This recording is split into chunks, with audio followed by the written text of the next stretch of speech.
We have Ramadan that's coming up as well, और हमारी हम लोग रमज़ान की शूट्स भी करते हैं, उसके हिसाब से प्रिपेयर भी कर रहे होते हैं. So we gonna be preparing some fun things for you as well, and I hope आप लोग भी रमज़ान के लिए फेस्टिव हो रहे हैं. अब तो ये बात भी शुरू हो गई है कि अच्छा रमज़ान कौन सी तारीख को आ रहा है, क्या क्या प्रिपरेशंस करनी है. हेल्प करें लोगों की अगर आप कर सकते हैं थोड़ा सा. This is a time when we should give very freely to people as well. काफ़ी दफ़ा लोगों को हेल्थ कंसर्न्स होते हैं, काफ़ी दफ़ा लोगों को घर में सौदा डालना होता है. आप जिस भी तरीके से किसकी भी मदद कर सकते हैं रमज़ान से पहले, just be double the blessing for you as well, and I think it really helps, because हम जब देते हैं तो वापस भी उतना ही आता है. And on that note I love to start this week with a good positive energy, and today our show is going to feature basically a couple of doctors that we have on board, and वो जो हैं हमें Khan and Ziauddin, and actually from Dow University के neurosurgery department से कुछ doctors join करेंगे, and they will talk to us about epilepsy and what is epilepsy. And I've told you before as well what epilepsy is. We've been discussing it in continuation.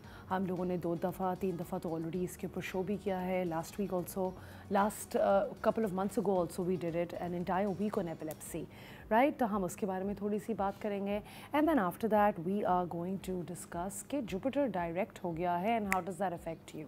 How does that affect you? I'll tell you why. Jupiter is basically a planet of abundance. तो अगर आपको लगता था कि आपकी ज़िंदगी एकदम से पॉज हो गई है, तो अब आपकी ज़िंदगी में किन किन चीज़ों के अंदर एक्सपेंशन आएगी, मैं आपको ज़ोडियाक वाइज बहुत जल्दी इन 1 सेंटेंस फॉर ऑल 12 ज़ोडियाक्स बताऊंगी. एंड उसके बाद हम लोग एक हर्बलिस्ट से भी बात करेंगे. And today the topic is very interesting, you will really love it, because हम यूज़ करेंगे on the nutrition of seeds. Flax seeds हैं, चिया सीड्स हैं, पुडिंग्स होती हैं, क्या चीज़ें होती हैं जो आप खा सकते हैं जिससे आप अपना मेटाबॉलिज्म तेज़ कर सकते हैं और अपनी बॉडी का ध्यान रख सकते हैं. Right, so very interesting comprehensive show we have plan for you today. अब चलते हैं हम अपने पहले सेगमेंट की तरफ, जिसका नाम है आज की एनर्जी. सो आज की एनर्जी में सबसे पहले मैं आपको बताना चाहूँगी from the zodiac sign of Aries. तो एरीज़, अगर आप अपनी ज़िंदगी में थोड़ी सी कम्युनिकेशन के अंदर ब्लॉकेजेस फील कर रहे थे, this is a time when those blockages will lift. अपनी ज़िंदगी में नए आइडियाज़ लेकर आएँ और आपकी पॉपुलैरिटी भी बहुत बढ़ सकती है. So this is a time for you to invest in that. Taurus, आपकी ज़िंदगी में जितनी भी फाइनेंशियल स्ट्रगल्स हो रही थी, या अगर आप पैसों की कोई डील साइन करना चाह रहे थे, तो वो काम अब आपका बेहतरी से होगा.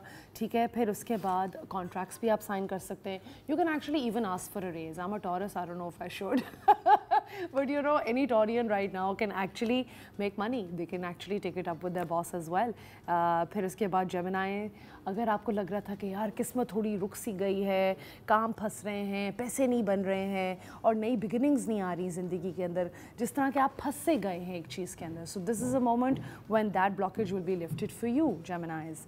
देन कमिंग टू कैंसर्स, अगर आपको लग रहा था आपकी हीलिंग के अंदर या आपकी स्पिरिचुअलिटी के अंदर कुछ चेंजेस आए हैं, या अगर आपको लग रहा है कि you were not able to be so intuitive, आप इतनी जल्दी एनर्जी पिक नहीं कर पा रहे थे लोगों से, that thing will now go. You will come back and tap back into your spirituality and you'll be able to understand things better. फिर हम आ जाते हैं लियोज़ की तरफ. लियोज़, आपकी अगर ज़िंदगी में ब्लॉकेजेस आ रही हैं, या अगर आपको लग रहा है कि आपके करियर, आपके फ्रेंडशिप या सोशल सर्कल के अंदर चेंजेस आ रहे हैं, accept them for how it's going to be better for you now, and also आपके लिए प्रॉस्पेरिटी भी आएगी. So if you want to make money, if you want to do well, this is the time you can. Virgo, आपके career में जो blockages थे वो lift हो जाएंगे, and now you will advance in your career. Maybe you will start doing something differently, maybe you will start something new. So this is the time you can do that. Libras, अगर आपके travel में रुकावट आई हुई थी, या अगर आपका business या एजुकेशन रिलेटेड काम कोई रुका हुआ था, then this is the time when that blockage will be lifted for you. So this is a good time to travel and set up your, you can start setting it up now, and probably by next week you'll see some improvements. फिर Scorpios, आपकी wealth and assets के अंदर जो थे वो थोड़े से blockages आ रहे थे, तो अब आप जब इन्वेस्टमेंट्स करेंगे, you gonna think better about it. It'll probably give you more return as well. So as a Scorpio you can probably make some financial investments. फिर हम आ जाते हैं सेजिटेरियस की तरफ. सेजिटेरियस, आपकी जो पर्सनल रिलेशनशिप्स, लव और उसके अंदर जो मसले मसाइल चल रहे थे, कुछ रिलेशनशिप्स में इश्यूज़ आ जाते हैं जो आप काफ़ी दफ़ा बैठ के सोच रहे होते हो कि यार इतना बड़ा इशू था भी नहीं, एंड आप लड़ते रहते हो उन्हीं चीज़ों के ऊपर। सो वो टाइम अब आपके लिए थोड़ा ख़त्म हो जाएगा। You'll start making peace with your partners, with your loved ones, with everyone around you. फिर हम आ जाते हैं कैप्रिकॉर्न की तरफ। कैप्रिकॉर्न्स, आपकी अगर हेल्थ या आपकी रूटीन या आपकी लाइफ के अंदर अगर आपको लग रहा था कि फ़िटनेस आप इग्नोर कर रहे थे या उसको उतनी तवज्जो नहीं दे पा रहे थे या टाइम नहीं दे पा रहे थे, this is the time when you can. And in fact if you are a Capricorn and if you are not working out, you should start working out. ये आपके लिए काफ़ी अच्छा टाइम है to start a new routine. And अब last zodiac which is Pisces. Pisces आपके home and family matters के अंदर थोड़े से मसले चल रहे हैं। Funny because my mum is a spices as well, and believe me हमारे घर के अंदर नॉट ओनली काम चल रहा है, we having some issues with domestic help as well. और काफ़ी दफ़ा होते हैं domestic matters take up a lot of your time, और अगर माँ का मूड ख़राब है तो पूरे घर का मूड फिर ऑटोमेटिकली ख़राब हो जाता है। बट येस, आपके अगर डोमेस्टिक मैटर्स फंसे हुए थे या आपको अगर हाउस हेल्प नहीं मिल रही थी या घर में काम हो रहा था, spices, this is the time when all of these things will lift and चीज़ें अब थोड़ी फ्री फ्लोइंग हो जाएंगी।